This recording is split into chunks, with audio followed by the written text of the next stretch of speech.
Everyone doing today?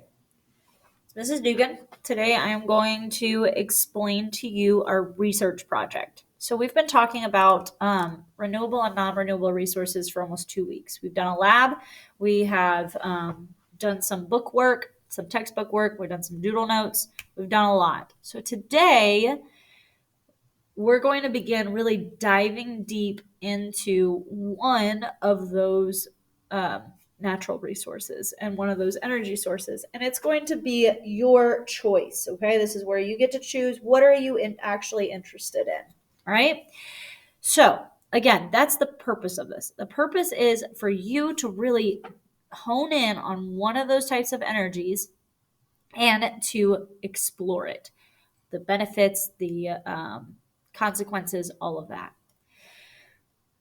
The goal of this is for you to either create a poster or a PowerPoint. All right. If you've got really bad handwriting, please do me a favor and just do the PowerPoint.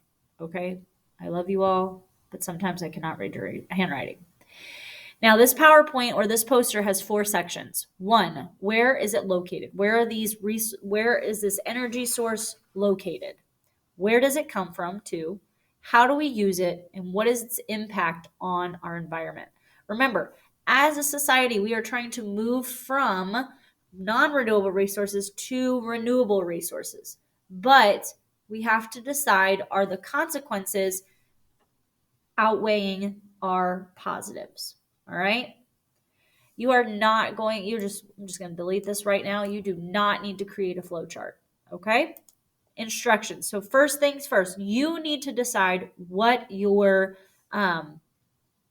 natural resource is going to be. I have divided them up into 3 categories. Our 1 star is our fossil fuels. The reason why it's a 1 star is because there's a ton of information on it. Okay. We know a lot about fossil fuels. We've been using fossil fuels for hundreds of years. All right.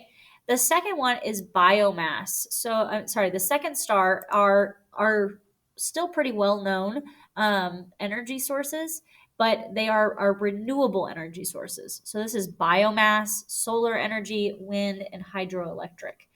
All 4 of these are located in Indiana. That's what we're really looking at. We're not just looking at the entire United States, but we're looking at where are these things located in Indiana? How could it help Indiana, Indiana's environment? All right.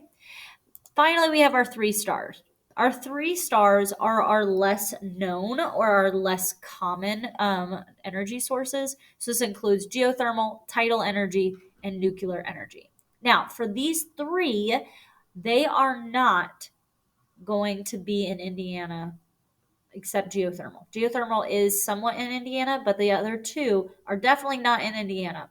So you aren't going to find a lot of information on nuclear energy in Indiana or tidal energy in Indiana.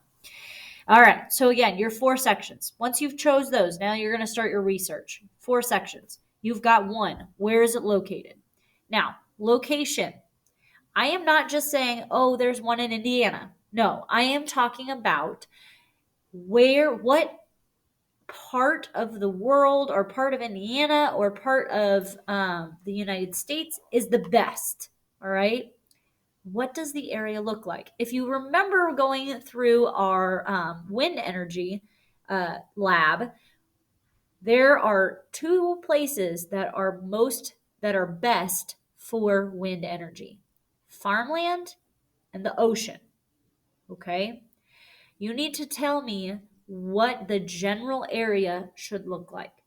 Should we put a wind farm where there are a lot of trees? No. Why? Because the trees block the wind. Okay. Should we put a wind farm in the middle of the mountains? Probably not. Okay. That's what you need to decide what the general area looks like. The second part of the location is that you need to give one concrete example. So you need to find a wind farm in Indiana or a solar farm in Indiana or a biomass facility or some place that is generating electricity and power from your research, from your resource, and provide that example. Okay? We are not just giving this fluffy stuff. I want concrete example. Tell me where it is. Where is it located? What does it look like? Show me a picture. Okay? That's what you're looking for. Number 2, how is this resource harvested or mined? All right, so the word harvested means to gather. Okay, so we know that you cannot dig down in the middle of the earth and try to find wind energy, right? We're harvesting it from those wind turbines. So you are going to list the steps on how the energy is collected. So for that, if we keep with the wind, you're not just telling me that you use a wind turbine. Okay, we created a wind turbine, but we don't have the energy to show for it. We created energy, but what needs to happen in order for us to use that energy? Okay, so you're listing the steps. Number 3, how is it used in our lives? You need 3 to 5 examples. I say 3 to 5, but I really mean 5 because 5 is A-level work. And we'll get into what A-level work looks like and what B-level work looks like too. Okay? 3 to 5 examples of how we use this resource. I don't want to just see we use it for electricity. That doesn't tell me anything. Okay? They're energy sources, yes. But what do we use that energy for? The last one is honestly the most important part of this project. The benefits and challenges of using this resource or mining this resource or harvesting this resource. So what that means is what are the benefits of using it and what are the challenges? If we look at fossil fuels, we know that they're really cheap. That's a benefit. But a challenge is that they create pollution and it's killing our earth or killing the environment. Okay? So you need to have 5 benefits and challenges. 5 benefits and challenges. Okay? 5 total, not 5 of each, 5 total. If you want to do 5 each, you're definitely getting an A on that part. Now, the next step requires critical thinking. This is where you are going to determine, should we continue to use this resource?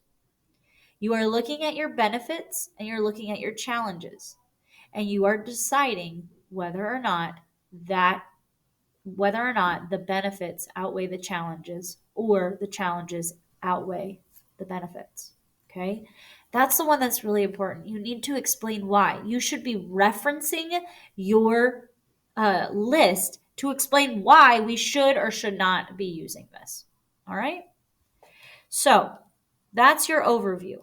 Now, I have given you a ton of sources on Newsela and in Schoology for you to use. They are located in Wednesday's folder. It is an orange folder that says extra sources, and I'll show you it in just a few minutes. After that, you're going to turn your notes into full sentences, and you are going to put them either in the PowerPoint or the poster, one of the two. You need to make sure that you're citing your sources. I say APA style, all right? If you don't know what that means, that's okay. I can help you. Just shoot me a message or ask me in class, all right? After that, you're going to submit it after you finish it. But remember, this is 100 points, okay?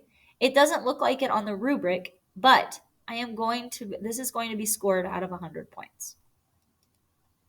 Now, let's get into what these resources look like. So, if I can get this open. Oh, here we go. Okay, moving on. So, let's go into Schoology first. So, when we go into Schoology, I've lost all my bookmarks.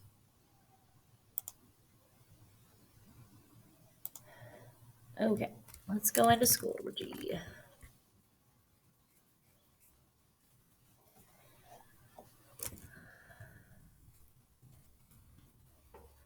You go into Schoology, you're going to go into today's folder. And in today's folder, you will find you'll see the orange folder that says resources.